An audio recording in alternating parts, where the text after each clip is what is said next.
ప్రశాంతంగా ఉన్న వినుకొండలో మాజీ ఎమ్మెల్యే బుల్లా బ్రహ్మనాయుడు గొడవలు సృష్టించి శాంతి భద్రతలకు విఘాతం కలిగించడం దారుణమని టీడీపీ నాయకులు మండిపడ్డారు. సోమవారం చీఫ్ విప్ కార్యాలయంలో జరిగిన విలేకరుల సమావేశంలో వారు మాట్లాడుతూ మాజీ ఎమ్మెల్యే బ్రహ్మనాయుడు పోలీసులపై, ప్రజా ప్రతినిధులపై చేసిన నిరాధారమైన ఆరోపణలను తీవ్రంగా ఖండించారు. గత నెల 16వ తేదీన వినుకొండ పట్టణంలో జరిగిన వివాహ వేడుకలు ఊరేగింపులో కొందరు వైసీపీ శక్తులు మద్యం సేవించి వైసీపీ జెండాలు, జగన్ పాటలు, డీజే పెట్టి కవ్వింపు చర్యలకు పాల్పడితే అడ్డుకునేందుకు వెళ్లిన పోలీసులపై దౌర్జన్యం చేసి వారి విధులను ఆటంకం కలిగించడం దారుణమన్నారు. శాంతి భద్రతలకు విఘాతం కలిగించి పోలీసుల విధులకు ఆటంకం కలిగించిన వారిపై చర్యలు తీసుకుంటే చీఫ్ విప్ జీవి ఆంజనేయులు, మక్కెన మల్లికార్జునరావులపై ఆరోపణలు చేయటం ఏమిటని ప్రశ్నించారు. రాజ్యాంగం, చట్టం అంటూ ఎంఎన్ ప్రసాద్ మాట్లాడటం దయ్యాలు వేదాలు వల్లించినట్లుగా ఉందన్నారు. వైసీపీ పాలనలో పోలీస్ స్టేషన్ కు వెళితే వైసీపీ నాయకులైతేనే స్టేషన్ మెట్లు తొక్కండి అని నియంతలా వ్యవహరించిన వ్యక్తులు మీరు కాదా అని నిలదీశారు.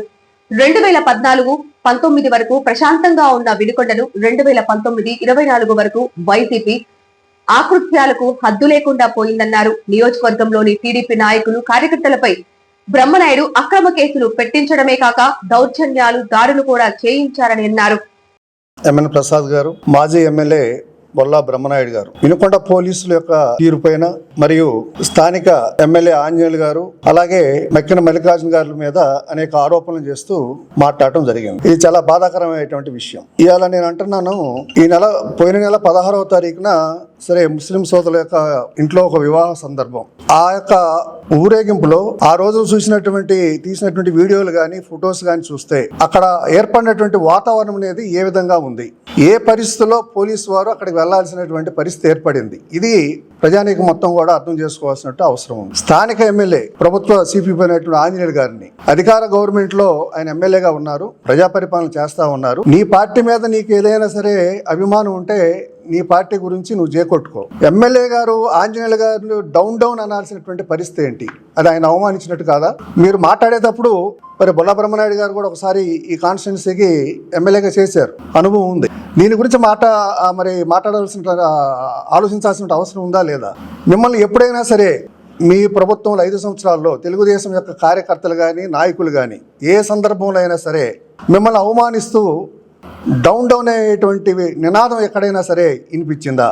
పార్టీలో ఒక డిసిప్లిన్ అనేటువంటిది మెయింటైన్ అవుతూ ఉన్నప్పుడు అలాంటి స్లోగన్స్ అనేటువంటిది మీరు ప్రతిపక్ష పార్టీలో, మీరు అధికార పార్టీలో ఉన్నా, మేము ప్రతిపక్ష పార్టీలో ఉన్నా, నాయకుడి యొక్క ఆదేశాలు అనేటువంటివి ఒకరిని ఇబ్బంది పెట్టేట్టుగా, ఒకరిని అవమానిస్తున్నట్టుగా ఎప్పుడు కూడా ఉండవు. కానీ ఇలా జరిగింది ఏంటి? అక్కడ వివాహ సందర్భానికి ఆంజనేయులు గారికి ఏమైనా సంబంధం ఉందా? అక్కడ ఉన్నటువంటి ఆ యూత్ మొత్తం కూడా అత్యుత్సాహాన్ని ప్రదర్శిస్తూ ఆంజనేయ గారు డౌన్ అనేటువంటి సంబోధనని అక్కడ వింటమనేటువంటిది అందరికీ బాధ అనిపించింది.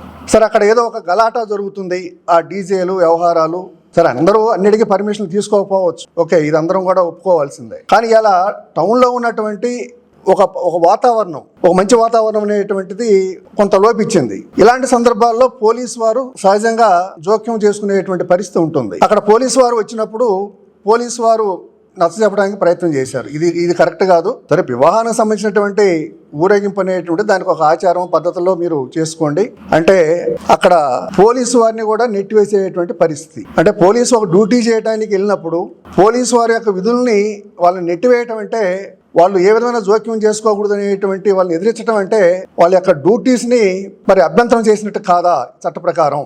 కానీ దాన్ని మర్చిపోయి పోలీసు వారు అన్యాయంగా వాళ్ళ మీద కేసు కట్టారు, తీసుకెళ్లి అరెస్ట్ చేశారు అనేటువంటి మాట్లాడటం అనేటువంటిది, వాస్తవాలను మర్చిపోయి మాట్లాడటం అనేటువంటిది, గత ప్రభుత్వంలో జరిగినటువంటి సంఘటనలు మర్చిపోయి మాట్లాడటం అనేటువంటిది దెయ్యాలు వేదాలు వల్లించినట్టుగా మాత్రమే అర్థమవుతా ఉంది. ఒక్కసారి గుర్తు చేస్తా ఉన్నాను, మీరు మాట్లాడారు పోలీసు వ్యవస్థ, law and order, friendly police, వీటన్నిటి గురించి కూడా ప్రస్తావించారు. ఓకే, గుర్తు చేయడంలో తప్పులేదు. ఇక్కడ బొల్లా బ్రహ్మనాయుడు గారు ఎమ్మెల్యే అయిన తర్వాత అధికార పార్టీలో మరి జగన్ గారు ముఖ్యమంత్రిగా ఉన్నప్పుడు తెలుగుదేశం పార్టీ వారిపై కేసులు పెడితే పోలీస్ స్టేషన్ పోతే అప్పుడు ఉన్నటువంటి సిఐ గారు, వైసీపీ పార్టీ అయితేనే ఈ పోలీస్ మెట్లు ఎక్కండి, టౌన్ పోలీస్ సిఐ, లేకపోతే ఇక్కడ అడుగు పెట్టడానికి లేదు అని చెప్పి మాట్లాడినటువంటి సందర్భం ఇది ఫ్రెండ్లీ పోలీసేనా?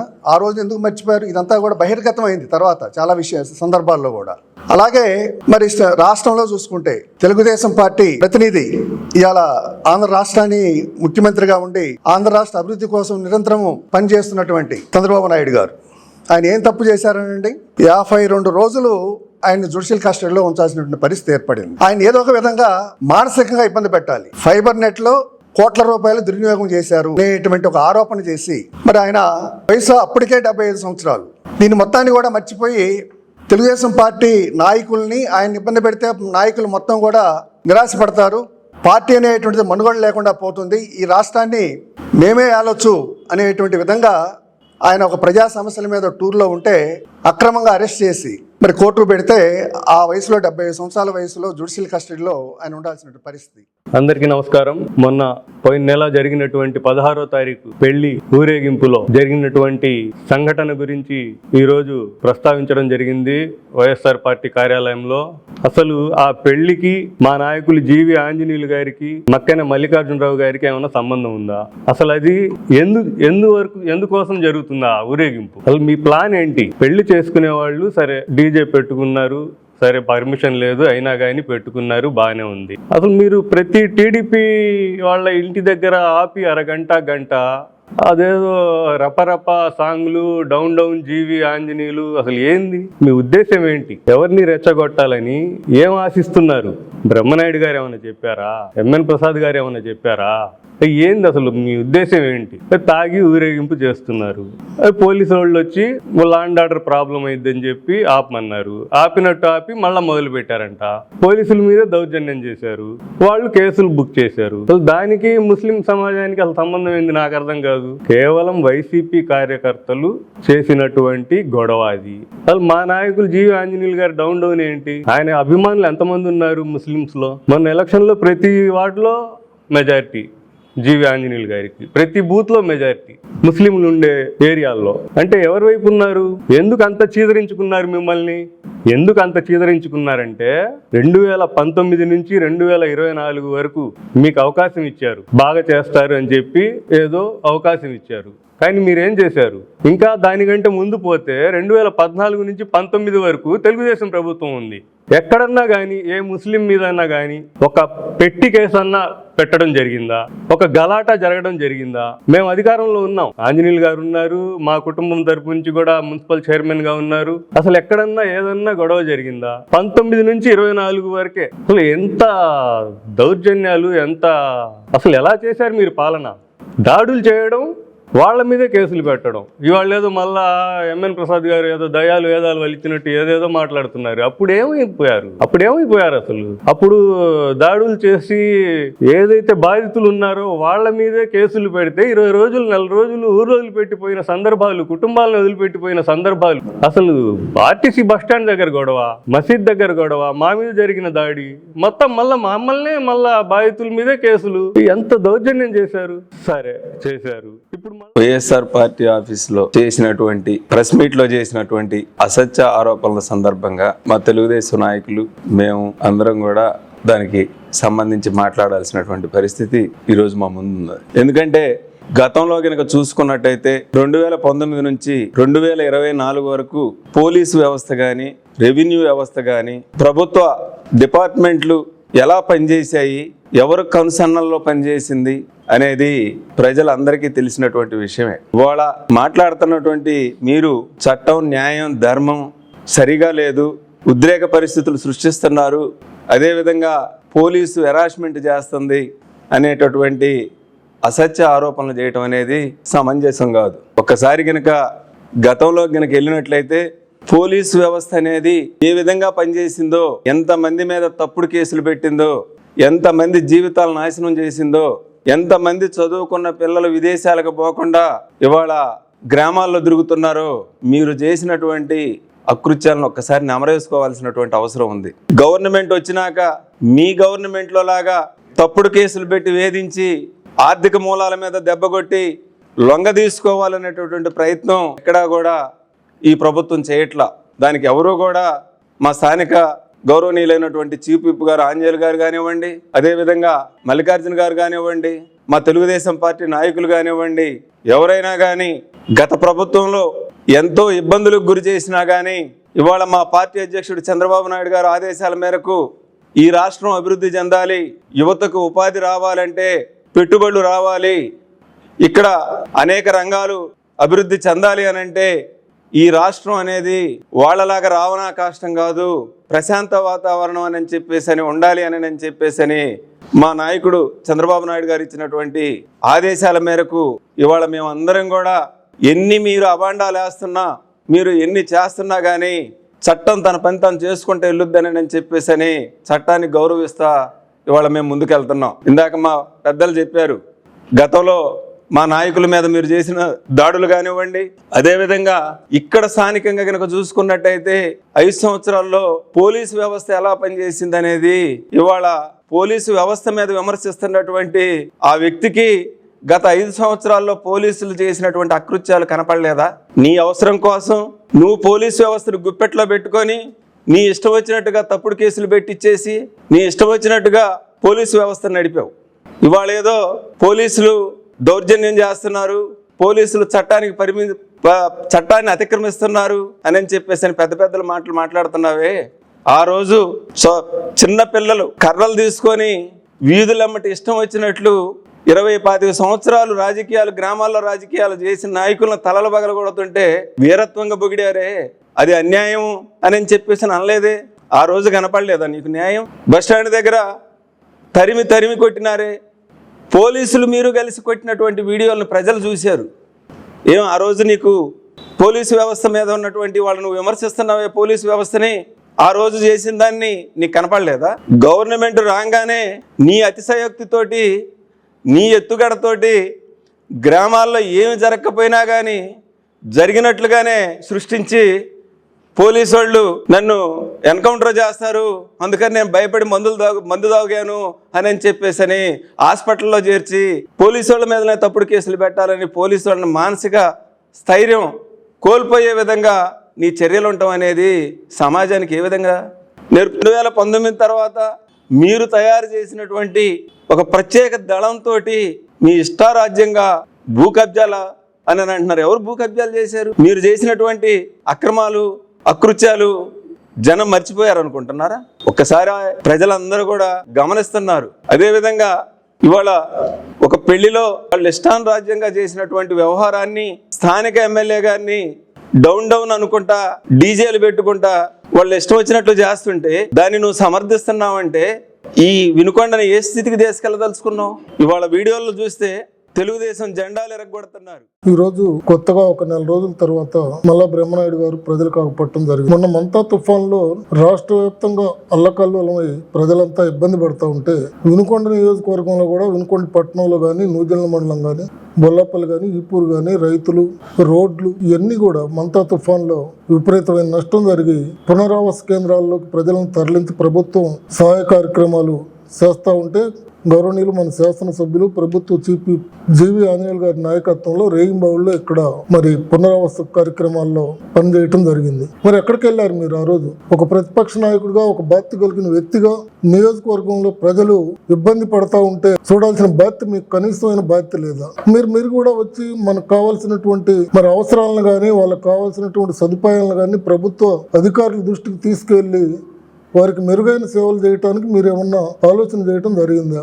మరి అంతా అయిపోయిన తర్వాత ఈ రోజు వచ్చారు, మాట్లాడుతూ ఉన్నారు, మేము కూడా ఉన్నాం, మేము కూడా నాయకులుగా ఉన్నామని గుర్తుపెట్టుకోండి అని ప్రజలు అనుకోవటానికి మాట్లాడిన సందర్భం తప్ప ఇది మీరేదో ప్రజలకు మేలు చేయటానికో ప్రజల్ని ఒరగబెట్టడానికో మాట్లాడే విషయం కాదనేది ప్రజలందరికీ కూడా అర్థమవుతా ఉంది. మరి ఆ రోజు పెద్దలు సైదారావు గారు చెప్పారు, ఆ రోజు మరి రాష్ట్ర వ్యాప్తంగా జరిగినటువంటి అల్లర్లు, దాడులు, దమనకాండలు ప్రజావేదికతోటి కోల్చడంతో ప్రారంభమైనటువంటి ఆ దాడులు ఈ రాష్ట్రంలో మరి ఏ విధంగా జరిగినాయో 5 సంవత్సరాల్లో ఏ విధంగా మరి ప్రజలంతా కూడా నాయకులతో సహా ఏ విధంగా ఇబ్బంది పడటం జరిగిందో ప్రజలు గమనించడం జరిగింది. అందుకే మీకు 11 సీట్లకే పరిమితం చేశారు.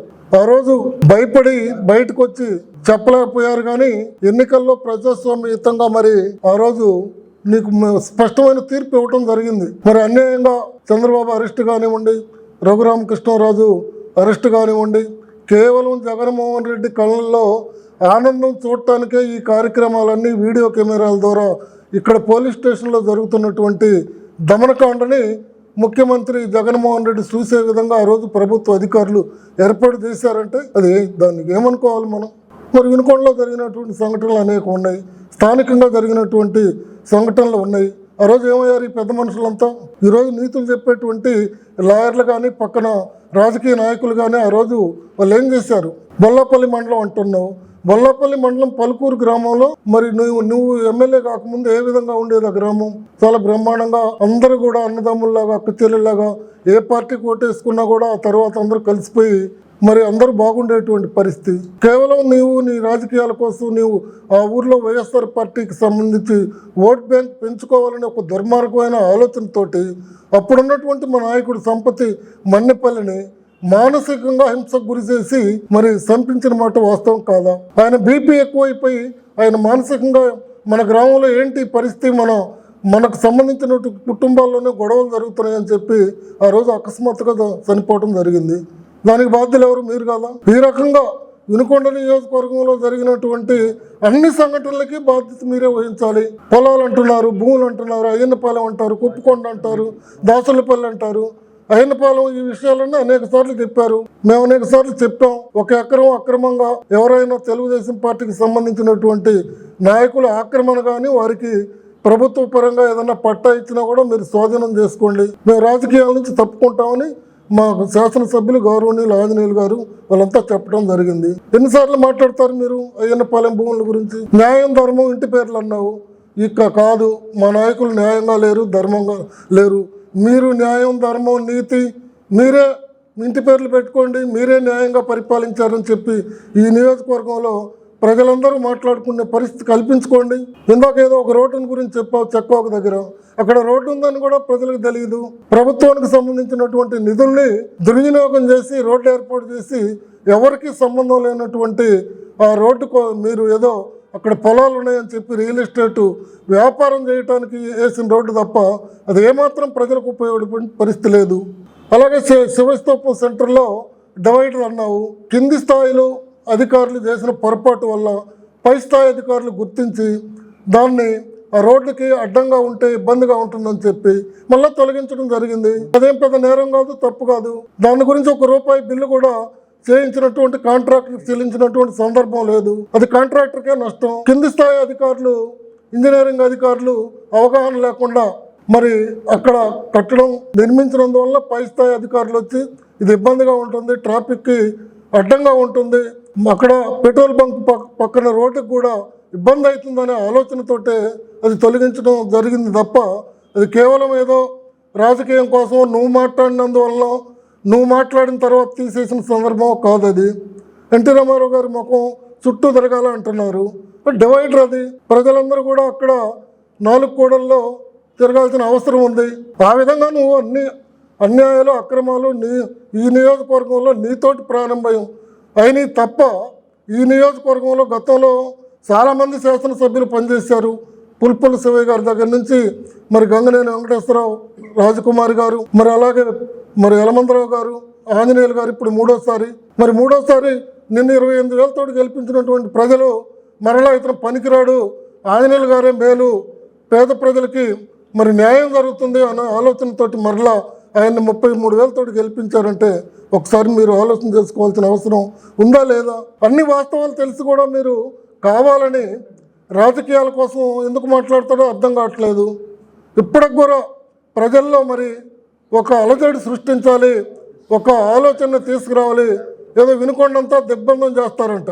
వినుకొండ ఎవరు అసలు మీకు మిమ్మల్ని గురించి ఆలోచించే నాదుడే లేడు. రాబోయే ఎలక్షన్లు రాబోతున్నాయి, స్థానిక సంస్థలు. మరి మీకు ఉండేటువంటి అభ్యర్థులను ముందు మీరు దేవులాడుకోండి. ఇక్కడ ఎవరికేం అన్యాయం జరిగిందని చెప్పి ఇక్కడ రాస్తారోకాలకి ధర్నాలకి జనం వస్తారని మీరు అనుకుంటున్నారు. మీ ప్రాక్టీస్ కోసం, మీ రాజకీయం కోసం మీరు రెచ్చగొడితే రెచ్చిపోయేటువంటి ప్రజలు వినుకొండ నియోజకవర్గంలో ఎవరు లేరు. చాలా తెలివైన వాళ్ళు. ఎవరు ఏం చేస్తున్నారు, బ్రహ్మనాయుడు టైంలో ఏం జరిగింది, ఆంజనేయులు గారి టైంలో ఏం జరుగుతుంది, గతంలో ఏం జరిగింది, తెలుగుదేశం ప్రభుత్వంలో గతంలో ఎంత అభివృద్ధి జరిగింది ఈ నియోజకవర్గంలో, వైఎస్ఆర్ పార్టీ ప్రభుత్వంలో ఈ నియోజకవర్గంలో ఎన్ని అవినీతి అక్రమ కార్యక్రమాలు జరిగినాయి అన్నీ కూడా ప్రజలు గమనిస్తూ ఉన్నారు. రియల్ ఎస్టేట్ అన్నావు, రియల్ ఎస్టేట్ చాలా బ్రహ్మాండంగా ఉంది వినుకొండలో. ఈరోజు కారంపూడి రోడ్లో 35 లక్షలు ఉంది సెంటు. అటు అన్ని రోడ్లలో కూడా మరి అమ్మే అటువంటి పరిస్థితి లేదు. ఈరోజు రియల్ ఎస్టేట్ నీ వల్ల ఏం డెవలప్ అయింది కాదు, ఉన్నటువంటి పరిస్థితుల వల్ల, ఉన్నటువంటి ఆర్థిక వనరుల వల్ల అక్కడ అవసరాల కొద్దీ రియల్ ఎస్టేట్ వ్యాపారం జరుగుద్ది. కానీ ఏదో బ్రహ్మనాయుడు గుడి చుట్టూ రోడ్డు వేసాడనో, చెక్కోకలో రోడ్డు వేసాడనో ఈ రియల్ ఎస్టేట్ కార్యక్రమం జరగదు. కాబట్టి మీరు ఇలాంటి కార్యక్రమాలు మానుకొని ఏదన్నా అభివృద్ధి కార్యక్రమాల్లో మరి జరగబోతున్నాయి. వినుకొండ పట్టణంలో మరి 22 ఎకరాల్లో ఎన్ఎస్పి స్థలంలో బ్రహ్మాండమైన కార్యక్రమాలు చేయబోతున్నారు. కొండ మీద గుడి కానివ్వండి, వినుకొండ నియోజకవర్గంలో ఎస్సీ ఎస్టీ బీసీ అన్ని గ్రామాల్లో కూడా మౌలిక వస్తువులు, సిమెంట్ రోడ్లు, ఈ కార్యక్రమాలన్నీ కూడా గౌరవనీయులు ఆంజనేయులు గారి నాయకత్వంలో చీఫ్ విప్ గారు కేవలం అవినీతికి ఆమెడ దూరంలో ఉండి మరి అవినీతి మరకలు అంటున్నటువంటి వ్యక్తిగా ఈ నియోజకవర్గాన్ని అభివృద్ధి చేయాలి. ఒకవైపు అభివృద్ధి సంక్షేమ కార్యక్రమాలు కాకుండా ప్రభుత్వంలో జరిగేటువంటి కార్యక్రమాలు కాకుండా సేవా కార్యక్రమాలు కూడా చాలా పెద్ద ఎత్తున చేసి జన్మభూమి రుణం తీర్చుకోవాలనే ఆలోచనతోటి పనిచేస్తున్నటువంటి వ్యక్తికి ఏదైనా సలహాలు ఇస్తే, మంచిని ప్రేమించేటువంటి శక్తి మీకుంటే, మంచిని గౌరవించేటువంటి సాంప్రదాయం మీకు ఇస్తే గౌరవించండి. కానీ ప్రజల్ని రెచ్చగొట్టి ఈ నియోజకవర్గంలో గొడవలకు కారణం కావటానికి మీరు ప్రయత్నం చేయొద్దని మీకు హెచ్చరిక చేస్తా ఉన్నాను.